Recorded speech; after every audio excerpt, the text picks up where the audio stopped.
हाय आज की इस वीडियो में हम डिस्कस करेंगे जो नया सिलेबस लॉन्च हुआ है for the Pune university as well as for the Mumbai university. पूरा का पूरा हम सिलेबस डिस्कशन करेंगे। आप में से जिन लोगों को नहीं पता है उनको बता दूं, इंजीनियरिंग की 2025 की सारी बैचेस लॉन्च हो चुकी है। ऑटोनॉमस कॉलेज मुंबई, पुणे, सारी चीजें। जिन्होंने वीडियो नहीं देखी है, जिन्होंने रिजल्ट्स नहीं देखी हैं, एक बार हमारी बैच लॉन्च की वीडियो देख लेना, बिकॉज इसमें आपको सारे कॉलेजेस के टॉपर्स नजर आ जाएंगे। चाहे वो आपका ऑटोनॉमस कॉलेज है, चाहे आपका यूनिवर्सिटी कॉलेज है, आपको हर कॉलेज का नाम यहाँ पर आसानी से नजर आएगा। तो ये जो मेरा एक्सपीरियंस है, ये सिर्फ 1 साल की रिजल्ट है। बाय द वे मैं आपको बता दूं, जो आपका हमारा एक्सपीरियंस है, उस एक्सपीरियंस के बेसिस पे मैं आज आपको यहां पर बताऊंगा कि इस साल जो सिलेबस नया आया है इसमें क्या खराब बातें हैं और क्या अच्छी बातें हैं। बिकॉज एक सिलेबस था 2018 का, वो हमने कवर किया था ऑनलाइन। देन 2019 का सिलेबस था, 2019 से सेकंड सिलेबस चल रहा था, एंड अभी ये हमारा थर्ड पीडीएफ है। सो मैं आपको शुरुआत से लेके क्या प्रॉस कौन सा सब बताते जाऊंगा, एज वेल एज सारी मिथ्स भी क्लियर करते जाऊंगा। तो चलिए शुरू करते हैं। इंजीनियरिंग बैच लॉन्च का वीडियो डिस्क्रिप्शन में है, नहीं देखा एक बार देख लेना। अभी तक सिर्फ क्लास 11th ही कवर हुआ है, पूरा का पूरा बेसिक से होता है। अभी तक टिल डेट जब ये बन रहा है तब तक सिर्फ क्लास 11th के 10 लेक्चर्स हुए हैं। इंजीनियरिंग अभी जस्ट स्टार्ट होने वाला है। Let's start with this session. सबसे पहली बात, फर्स्ट ईयर में सिलेबस कॉमन होता है। ठीक है, आप पुणे से हो तो भी, आप मुंबई से हो तो भी, राइट, आप कहीं पर भी रहो, फर्स्ट ईयर का इंजीनियरिंग का सिलेबस कॉमन ही रहता है। अब कुछ लोग बोलते हैं सर मैं तो ऑटोनॉमस कॉलेज से हूं। मैं आपको बता दूं 80% ऑटोनॉमस कॉलेजेस का भी सिलेबस कॉमन ही रहता है। Okay, 80% autonomous colleges, yes autonomous college का ही बात कर रहा हूं। 80% ऑटोनॉमस कॉलेज जो मुंबई पुणे के हैं उनका सिलेबस भी वही रहता है रिस्पेक्टिव यूनिवर्सिटी का। कर करके 20% ऑटोनॉमस कॉलेजेस का सिलेबस अलग होता है। अब पहली बात तो 100 ऑटोनॉमस कॉलेज तो है नहीं, राइट, जो 20% का मतलब 20 होगा। तो कुछ गिने चुने 6-8 कॉलेज हैं पूरे महाराष्ट्र में जो अलग सिलेबस फॉलो करते हैं, बाकी सबका सिलेबस आपका सिमिलर ही रहता है। ओके, एग्जाम्पल तौर पे मैं आपको बता दूं, जिन लोगों को ऑटोनॉमस कॉलेज का वो लगता है कि सब अलग होगा, मैं आपको बता दूं। So this is from COEP, right, है ना, सार्थक शुक्ला। अब सीओईपी में अगर एक सब्जेक्ट है इंजीनियरिंग मैकेनिक्स, पूरे मुंबई पुणे में वो सब्जेक्ट 2 डायमेंशनल स्ट्रक्चर तक होता है। सीओईपी में इंजीनियरिंग मैकेनिक्स आपका 3D स्ट्रक्चर तक जाता है। यानी ऑटोनॉमस कॉलेज है बट सिलेबस अलग है। Same goes with the PICT. PICT भी ऑटोनॉमस हुआ है भले अभी, बट सिलेबस वही है। ओके, तो पहली बात तो भ्रम में मत रहना कि ऑटोनॉमस कॉलेजेस का सिलेबस हमारा अलग रहता है। 80% ऑटोनॉमस कॉलेजेस का सिलेबस सेम ही रहता है। उसी प्रकार से मुंबई के सरदार पटेल की बात करें, सरदार पटेल में इंजीनियरिंग ड्राइंग जो सब्जेक्ट है वो सबसे हाईएस्ट लेवल का है। वीजीटीआई का इंजीनियरिंग ड्राइंग लेवल या इंजीनियरिंग ग्राफिक्स सब्जेक्ट ये आपका एडवांस लेवल तक जाता है। ओके, तो भले ऑटोनॉमस है बट उल्टा हार्ड सिलेबस है। ओके, तो उसी प्रकार से हर कॉलेज का अपना अपना प्रॉस कॉन्स है। बट अभी पहले हम यूनिवर्सिटी वाइज बात करते हैं। सबसे पहले डिस्कस करते हैं यहाँ पर पुणे यूनिवर्सिटी का सिलेबस, बिकॉज इसको समझाना पड़ता है। काफी लोग ऐसा सिलेबस पुणे का देखते हैं, खुश हो जाते हैं, सीधा बोलते हैं सर मेरे पास ऑप्शन है, या तो मैं फिजिक्स ले सकता हूं या तो मैं केमिस्ट्री ले सकता हूं। मैं आपको बता दूं, ये स्लैश का मतलब यहां पर ऑप्शंस नहीं होता है। इसका मतलब है आपको या तो सेम 1 में ये सब्जेक्ट मिलेगा या तो आपको ये सब्जेक्ट सेम 2 में मिलेगा। ये मतलब होता है स्लैश का। ओके, सो हमने मिथ नंबर 1 देखा। जो नहीं पता होता है, काफी लोगों को मैंने बताया कि ऑटोनॉमस कॉलेजेस में भी इतना फर्क नहीं होता है, first year common to all होता है। सेकंड चीज पे यहां पर हम आ जाते हैं, तो ये आपको मैं बता दूं, स्टूडेंट्स को लगता है सर अभी हम कॉलेज में चले गए, अभी हम अपना ही सब्जेक्ट पढ़ते रहेंगे, हम अभी यही करते रहेंगे। मैं आपको बता दूं, physics is the most dominant subject even in the engineering regardless of the branch.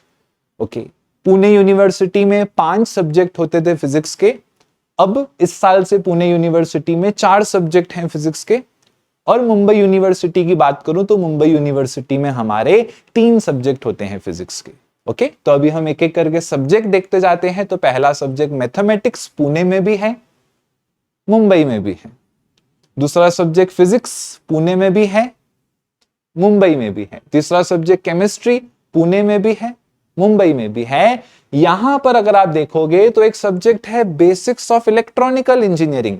अब इलेक्ट्रॉनिक्स इंजीनियरिंग बेसिकली क्या होता है? इलेक्ट्रॉनिक्स इंजीनियरिंग मतलब जो सेमीकंडक्टर्स वाला हमारा क्लास 12th का सेक्शन आता है, वो सेमीकंडक्टर्स वाला इलेक्ट्रॉनिक्स ब्रांच में लाई करता है, उसके ऊपर पूरा सब्जेक्ट है। और जो इलेक्ट्रिकल इंजीनियरिंग है यानी जो आपका एसी सर्किट्स वाला पार्ट है, करंट इलेक्ट्रिसिटी एसी सर्किट्स वाला पार्ट, उसके ऊपर हमारा पूरा का पूरा सब्जेक्ट है electrical engineering. Electrical engineering, electronics engineering Pune में हमेशा से रहा है, मुंबई में हमेशा इलेक्ट्रिकल इंजीनियरिंग रहा है, बट यहां पर इलेक्ट्रॉनिक्स का भी सेक्शन अभी से इस साल से ऐड कर दिया है। ओके, सो बेसिकली यहां पर आपका हो जाता है फिजिक्स पीसीएम, यहां पर भी हो जाता है पीसीएम, बट आप फिजिक्स के सब्जेक्ट्स देखते जाओ। सो ये आपका पहला फिजिक्स है, ये आपका इलेक्ट्रॉनिक्स दूसरा फिजिक्स है, ये आपका इलेक्ट्रिकल तीसरा फिजिक्स है, एंड फाइनली आ जाता है आपका इंजीनियरिंग मैकेनिक्स, जो सबसे क्रूशियल सब्जेक्ट हो जाता है। इंजीनियरिंग मैकेनिक्स एकमात्र ऐसा सब्जेक्ट है जिसमें थ्योरी एग्जिस्ट ही नहीं करती है। ओके, सो इंजीनियरिंग मैकेनिक्स में थोड़ी सी भी थ्योरी एग्जिस्ट नहीं करती है। जो क्लास 11th में आपने मैकेनिक्स पढ़ा है, इंजीनियरिंग मैकेनिक्स का क्लास 12th से भी जीरो लेना देना है। जो क्लास 11th में आपने मैकेनिक्स पढ़ा है, सीधा उसके ऊपर सम्स। ओके, सो इंजीनियरिंग मैकेनिक्स का पेपर मुंबई हो या पुणे हो, 100 मार्क्स का होता है, तो इसमें सम्स आ जाते हैं आपके 8 मार्क्स के और 6 मार्क्स के, ओनली न्यूमेरिकल्स। ओके, सीधा न्यूमेरिकल्स न्यूमेरिकल्स न्यूमेरिकल्स। तो ये सब्जेक्ट के लिए हम लोग फेमस हैं for golden KT. Okay, so golden KT का मतलब होता है आप एक बार फेल हुए तो केटी लगती है, उसके बाद लगती है सिल्वर केटी, अगर वापस फेल हुए तीसरी बार लगती है गोल्डन केटी। गोल्डन केटी का मतलब होता है इस बार अगर आप कवर नहीं कर पाए, क्लियर नहीं कर पाए, तो आपको ड्रॉप लग जाएगा। तो ये इंजीनियरिंग मैकेनिक्स उतने लेवल का सब्जेक्ट मुंबई पुणे दोनों में है। सो थोड़ा सा अवेयर आप पहले से ही रहो। उसके बाद एक सब्जेक्ट आपका यहां पर आ जाता है प्रोग्रामिंग का। Okay, so this is for Pune university same 1। Same 2 में आप देखोगे तो यही सब्जेक्ट्स आपको वापस से यहीं पे नजर आ जाएंगे। तो एग्जांपल तौर पे आप में से काफी लोगों ने हमसे क्वेश्चन पूछा था कि सर आपकी जो इंजीनियरिंग की बैच है वो फर्स्ट सेम के लिए है या कि फर्स्ट ईयर के लिए है? तो हमारा रिवर्स क्वेश्चन वही रहता है कि आप कौन सी यूनिवर्सिटी से हो। आई होप अब आपको उसका रीजन समझा होगा। आप देख सकते हो वही सब चीजें आपकी पूरा फर्स्ट ईयर में वैलिड है। बात करें मुंबई यूनिवर्सिटी की, तो मुंबई यूनिवर्सिटी में फिक्स है, ऐसा स्लैश नहीं है कि ये कब मिलेगा वो कब मिलेगा, यहां पर फिक्स है मैथमेटिक्स फिजिक्स केमिस्ट्री मैकेनिक्स। तो यहां पर आप देख सकते हो इनमें से 2 सब्जेक्ट हम कवर करते हैं, फिजिक्स एज वेल एज यहां पर मैकेनिक्स, राइट है ना। सो फिजिक्स और मैकेनिक्स हम कवर करते हैं। फिजिक्स का सिलेबस क्लास 12th से मैच होता है। क्लास 12th में अगर आपने वेव ऑप्टिक्स पढ़ा है, आपका dual nature of radiation and matter का कॉन्सेप्चुअल आइडिया है, तो यहां पर मदद हो जाती है। एग्जांपल तौर पे वहां पढ़ा था डायफ्रैक्शन, यहां है डबल डायफ्रैक्शन। वहां पढ़ा था हुइजेंस थ्योरी, यहां है हुइजेंस थ्योरी फॉर डबल रिफ्रैक्शन। तो फिजिक्स में क्लास 12th लगता है, मैकेनिक्स में क्लास 11th लगता है। ओके, चलिए उसके बाद हम बढ़ते हैं मुंबई यूनिवर्सिटी का, हम सेम 2 देखते हैं। सो मुंबई यूनिवर्सिटी का अगर हम सेम 2 यहां पर देखेंगे, सो मुंबई यूनिवर्सिटी के सेम 2 में फिजिक्स थोड़ा सा अलग दिशा में आता है, इस वजह से उसको कहा जाता है इलेक्टिव फिजिक्स। ओके, पहले सेम 1 में नाम था इंजीनियरिंग फिजिक्स, सेम 2 का नाम था अप्लाइड फिजिक्स। अभी सेम 1 का नाम कर दिया है अप्लाइड फिजिक्स एंड सेम 2 में आ जाता है इलेक्टिव फिजिक्स। आप देख सकते हो अगेन फिजिक्स आया एंड यहां पर इंजीनियरिंग ग्राफिक्स करके सब्जेक्ट आ गया।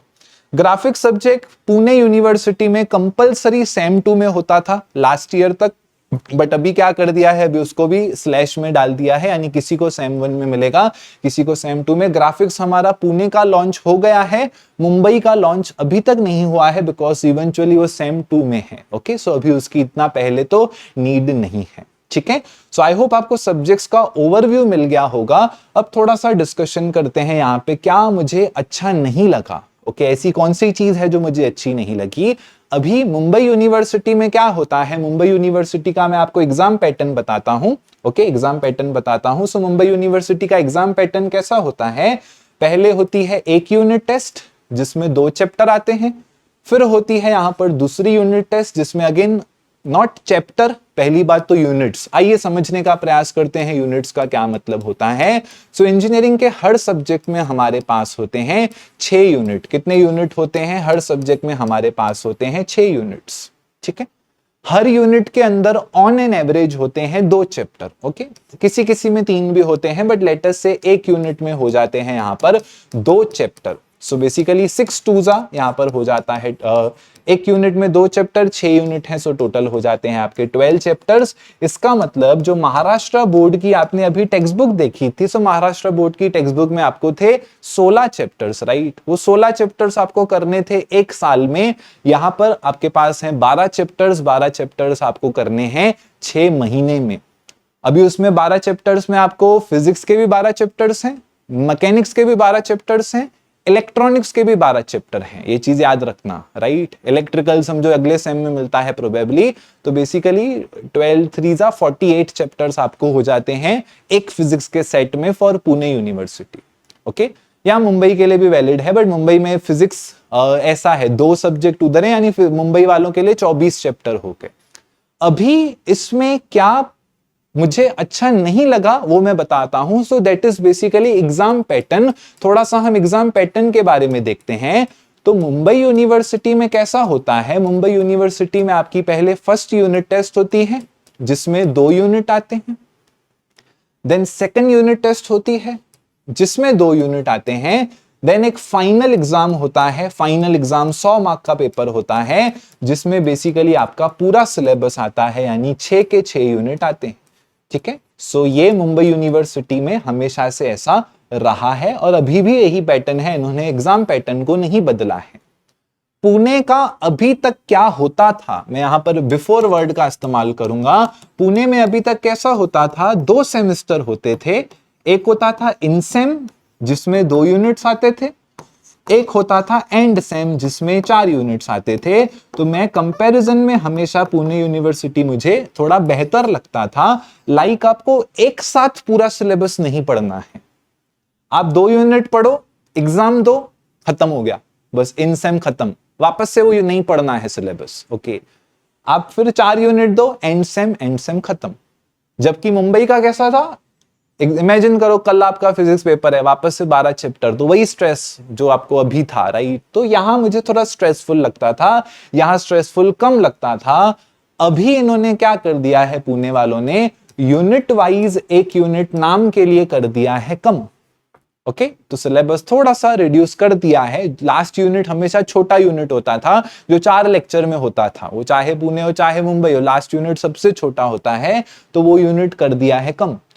तो अभी पुणे में 5 यूनिट हैं, बट सीधा आपका वही है, यूनिट टेस्ट और सीधा आपका है यहां पर फाइनल सेमेस्टर जिसमें अगेन पूरा सिलेबस यहां पर आपका आएगा, ओके। सो ये मुझे लाइक थोड़ा ऐसा लगा कि यार ये इसका नीड नहीं था। Pune was famous for insem and endsem, but अभी पुणे का भी सिलेबस ऐसा ही है कि लास्ट तक आपको पूरा सिलेबस याद रखना है। क्या करना है, लास्ट तक आपको पूरा सिलेबस याद रखना है। सो ये मुझे थोड़ा सा नेगेटिव बात लगी। बाकी आइए थोड़ा सा अभी हम सिलेबस डिटेल में देखते हैं कि क्या चीजें हैं। तो मैं फिजिक्स मैकेनिक्स का सिलेबस आपको दिखाता हूं। तो फिजिक्स मैकेनिक्स का कैसा है, क्योंकि बाकी सब्जेक्ट्स तो आप खुद भी समझ लोगे being a physics faculty, right. So physics मैंने आपको कहा था 12th का है। सो आप देख सकते हो यहाँ पर पहला यूनिट है लेजर्स एंड ऑप्टिकल फाइबर्स, जो कि आता है यूनिट 1 में। टेक्निकली स्पीकिंग आपने अभी अभी पढ़ा है क्लास 12th। बात करते हैं सेकंड चैप्टर के बारे में। सेकंड चैप्टर होता है मैकेनिकल प्रॉपर्टीज ऑफ फ्लूइड्स। बोलने को एक चैप्टर है, बट उसके अंदर ही 3 चैप्टर हैं, एक प्रेशर, एक सरफेस टेंशन, एक बर्नौलीस वाला। उसी प्रकार से यहां पर भी ये 2 चैप्टर हैं। लेजर्स अलग है, ऑप्टिकल फाइबर्स अलग है, ओके। सो ये फर्स्ट यूनिट है। उसके बाद आ जाता है क्वांटम मैकेनिक्स। क्वांटम मैकेनिक्स में सिर्फ और सिर्फ डेरिवेशंस हैं, रिगरस डेरिवेशंस हो जाती हैं, ऐसी कोई प्रॉब्लम नहीं है, बट यस पूरा का पूरा ये जितना आपको नजर आ रहा है डेरिवेशंस है। यहां पर आ जाता है वेव ऑप्टिक्स। ये वेव ऑप्टिक्स आपका एडवांस्ड वेव ऑप्टिक्स है। वेव ऑप्टिक्स क्या है, एडवांस्ड वेव ऑप्टिक्स है। यहां पर आपका रिगरस फिजिक्स है। अगर आपको देखना है मैं आपको दिखा सकता हूं। सो एग्जांपल तौर पे कैसा दिखता है। अभी नो डाउट डिजिटल बोर्ड के कारण अपना पूरा इंजीनियरिंग सिलेबस भी न्यू है, वे भी न्यू है, तो पूरा सब वापस होगा। बट ये पिछले लेक्चर से एक स्लाइड दिखा रहा हूं, ओके। सो आपका इंजीनियरिंग जो आपने देखा ना वेव ऑप्टिक्स, बेसिकली वो ऐसा रहता है। पहले जनरल देखोगे, ट्रांसमिशन रिफ्लेक्शन, फिर थोड़े से उसमें आप एंगल्स बनाओगे, थोड़े से नॉर्मल्स ड्रॉ करेंगे। ये वेव ऑप्टिक्स है इंजीनियरिंग का, और ये मुंबई का दिखा रहा हूं बट पुणे में भी है, राइट, तो टेंशन की बात नहीं है। चलिए फिर थोड़े एंगल्स और बनाएंगे, थोड़े एंगल्स और बनाएंगे, इवेंचुअली फिर ये डायग्राम हमारा कुछ इस प्रकार से हो जाता है, एंड इसके ऊपर फिर हमारा डेरिवेशन होता है। ओके, सो इसी प्रकार से आप कोई भी देखोगे, अभी ऐसा मत समझना मैंने आपको पर्टिकुलरली ये दिखाया, आप कोई भी पीडीएफ यहां से वेव ऑप्टिक्स का देखो, हर जगह आपको ऐसा ही प्रोसेस मिलेगा। ओके, सो देखो हर जगह आपको सेम ऐसे बड़े बड़े बड़े बड़े डायग्राम्स आपको यहाँ पर दिखते रहते हैं। ओके, सो थोड़ा सा अलग है यहाँ पर, आपका न्यूटन्स रिंग का जो कॉन्सेप्ट आ जाता है, देन न्यूटन रिंग्स में अपने वापस से सब पूरा डेरिवेशन है आपका, ये पूरा का पूरा सब डेरिवेशंस पे ही आधारित है आपका फिजिक्स का सब्जेक्ट। ओके, फिजिक्स पूरा आपका डेरिवेशंस पे यहाँ पर आधारित है।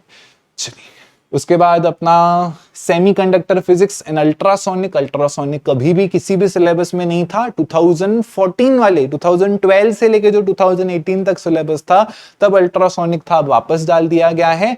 यहां पर सेमीकंडक्टर फिजिक्स वापस पूरा पढ़ना है 11th का, पर फर्मी एनर्जी के टर्म्स में। ओके, सो फर्मी के टर्म्स में वही है वही, बट फर्मी के टर्म्स में यानी कॉम्प्लेक्स है, इधर डायग्राम्स ही आपके अलग बनते हैं। अगर ये भी आपको देखना है सेमीकंडक्टर फिजिक्स तो मैं आपको दिखा सकता हूं, बट वो डायग्राम समझेंगे ही नहीं। ये हमारे वैसे फिजिक्स के लास्ट ईयर के सेशंस है, आप देख सकते हो कितना ज्यादा एफर्ट्स एंड कितना ज्यादा समय लग जाता है। ये एक सेमेस्टर का है, हाँ, एक साल का नहीं है। ओके ये फिजिक्स के सिलेबस हैं, अभी ये सब वापस अपना अभी चालू हुआ है। ओके, सो अगर मैं आपको सेमीकंडक्टर्स का दिखाऊं तो बेसिकली उसमें अपना सब फर्मी के टर्म्स में बनता है यहाँ पर। Okay, so Fermi is completely different thing. Okay, so Fermi का अपना पूरा कैलकुलेशन फॉर्मूला सब फर्मी ऐसे हो जाता है। तो ये डायग्राम्स तो मुझे पता है आपने ऑब्वियसली बात है नहीं देखे हैं। चलिए उसके बाद nano particles, nano physics, super conductivity. So these are the 5 units. Again देखो सुपर कंडक्टिविटी को नैनो पार्टिकल्स में डाला है तो मैंने वही बोला। ओके, ये अलग है, ये अलग है। ओके, सो यूनिट भले 5 हो गए, बट टॉपिक अगर आप देखोगे तो काफी ज्यादा चैप्टर्स ही यहाँ पर हो जाते हैं। So this is the syllabus for the physics. Mechanics का सिलेबस देखें तो मैकेनिक्स पूरे महाराष्ट्र में सेम है, ऑटोनॉमस कॉलेज भी आ गए, उसमें सब कॉलेजेस आ गए। मैकेनिक्स का सिलेबस पूरे महाराष्ट्र में सेम है, उसमें सीधा हमारे समसी है, राइट, सीधा क्या है, सीधा हमारे समसी है, तो उसका तो कुछ टेंशन यहाँ पर है नहीं। मैकेनिक्स इसमें नीचे है पुणे में बहुत, बिकॉज वहां पर सेम 1 सेम 2 है। तो मैं मुंबई से स्टार्ट करता हूँ, मुंबई में इवेंचुअली शुरू में ही दिख जाएगा, और मैकेनिक्स ऑटोनॉमस एंड सब कॉलेजेस में वैसे भी सेम ही है। ओके, चलिए सो अभी यहाँ पर फिजिक्स का देखते हैं सिलेबस, राइट। सो इसका प्री रिक्वेसाइट है, ये प्री रिक्वेसाइट मतलब 12th का, वापस से देख सकते हो। अभी मुंबई वालों ने सावधानी रखी है, मुंबई वालों ने चीटिंग नहीं किया है। आप ध्यान से देखो, मुंबई वालों ने लेजर्स को अलग यूनिट में रखा है ना। मैंने क्या बोला आपको, उन्होंने बोला है कि 1 यूनिट हमने कम किया, बट इवेंचुअली क्या किया, इवेंचुअली वही हरकतें कर दी हैं कि उसमें कंटेंट वही है। बोलने को 1 यूनिट है, अंदर पढ़ोगे तो पता चलेगा खत्म ही नहीं हो रहा है। मुंबई वालों ने लेजर्स को अलग रखा है, ऑप्टिकल फाइबर को अलग रखा है। ओके, सो इन्होंने ईमानदारी यहाँ पर मेंटेन रखी है। फिर इंटरफेरेंस यहाँ पर, फिर इलेक्ट्रोडायनामिक्स। इलेक्ट्रोडायनामिक्स पूरा आपका एडवांस डबल मैथमेटिक्स से, यानी ग्रेडियंट, डाइवर्जेंस, कर्ल, जो कि डेरिवेटिव्स का एक्सटेंशन होता है। सो पूरा इलेक्ट्रोस्टैटिक्स आपको यहाँ पर वापस से लगेगा इवेंचुअली। क्वांटम फिजिक्स कॉमन है, एंड वापस से अपना फर्मी लेवल के बेसिस पे पूरा का पूरा हमारा सेमीकंडक्टर्स। ओके, सो देखते हैं अभी मैकेनिक्स का सिलेबस। तो मैकेनिक्स का सिलेबस आपको देख के समझ जाएगा, पूरा का पूरा मैथ्स है, ऑलरेडी मैं बता चुका हूं, उसमें थ्योरी नहीं एग्जिस्ट करती है, बट लेट्स सी। ओके, हाँ, मैकेनिक्स थोड़ा सा एफर्ट्स लगते हैं मैकेनिक्स कराने में भी, बिकॉज सीधा बेसिक सम्स होते ही नहीं है यहाँ पर, तो प्रॉब्लम वहीं पर आ जाता है। ये सिर्फ प्री रिक्विसाइट है इतना सारा, तो ओके चलिए। तो उसके बाद यहाँ पर आ जाता है ये पहला यूनिट, सिस्टम ऑफ फोर्सेस, जिसमें पूरा अपन नए थ्योरम्स बनाते हैं वेरेगनॉन्स एंड करके, एंड उसके बेसिस पे सब। फिर इसका सिलेबस समझा नहीं सकते हैं, सम्स हैं, इसमें थ्योरी नहीं है। आप देखो, आपको थ्योरी लगेगा ही नहीं, सीधा मैथ्स ही है वो, सीधा centroids, condition of concurrent forces, सीधा आपका मैथमेटिक्स के सीधा सम्स ही यहाँ पर आपके लग जाते हैं। सो यहाँ पर पूरा काइनेमेटिक्स लगता है, पूरा काइनेमेटिक्स 11th स्टैंडर्ड का। तो जिन्होंने जेई नीट का तैयारी किया है उनको मदद मिलेगा, जिन्होंने जेई नीट का तैयारी नहीं किया है तो प्रॉब्लम आएगा, बट प्रॉब्लम को समय से पढ़ के ओवरकम कर सकते हो। इस साल के लिए एक और बुरी बात है कि सितंबर 1 को आपके कैप राउंड 3 खत्म हो रहे हैं। लास्ट ईयर जुलाई मिड में कॉलेज चालू हो गया था। सो आप लोगों को एक सेमेस्टर के लिए 4 महीने ही मिलेंगे, बिकॉज सेमेस्टर एग्जाम्स की डेट फिक्स होती है। कॉलेज कभी भी खुले, सेमेस्टर एग्जाम की डेट नहीं शिफ्ट होती है, बिकॉज आपका ईयर एंड का डेट फिक्स होता है। क्योंकि ईयर एंड का डेट चेंज करेंगे तो फिर second year, third year, fourth year सबका डेट चेंज होगा, तो खत्म तभी ही होगा। और शुरू देर से हो रहा है, मतलब आपको समय कम मिलने वाला है। ओके, सो ये आपका इंजीनियरिंग मैकेनिक्स का अगेन सिलेबस हो जाता है यहाँ पर। ठीक है, चलिए, सो मैंने यहाँ पर सारी चीजें दिखा दी बरोबर। मैंने फिजिक्स के पर्सपेक्टिव से दिखाई है ऑब्वियसली, राइट, फिजिक्स के पर्सपेक्टिव से, क्योंकि मेरा मास्टरी उसमें है तो मैं वही चीजों पे ज्यादा अच्छे से कंफर्टेबल हूं ऑब्वियसली। दूसरी चीजें तो रीडिंग वर्क हो जाएगा। ये आपका इलेक्ट्रॉनिक्स है, उसके बाद आपका इलेक्ट्रॉनिक्स पूरा का पूरा ऐसे जाता है। देखो सब न्यू टॉपिक्स हैं, सब न्यू है। यहाँ पर अपन एक बनाते हैं ऑपरेशनल एम्पलीफायर, जिसको कहा जाता है ऑप एम्प, तो उसके बेसिस पे ही आपका काफी कुछ यहाँ पर हो जाता है।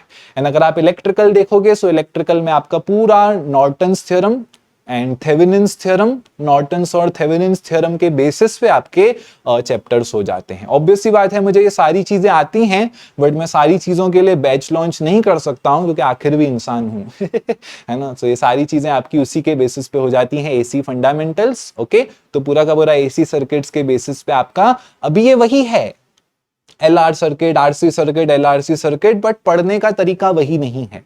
लैंग्वेज अलग यूज करनी है। यहाँ पर ये कॉम्प्लेक्स नंबर के बेसिस पे है एसी सर्किट सी 12th वाला ही, कंक्लूजन सेम निकलेगा, बट कॉम्प्लेक्स नंबर के बेसिस पे है। तो यहाँ पर वो सब चीजें आपकी कंप्लीटली यहाँ पर अलग हो जाती है।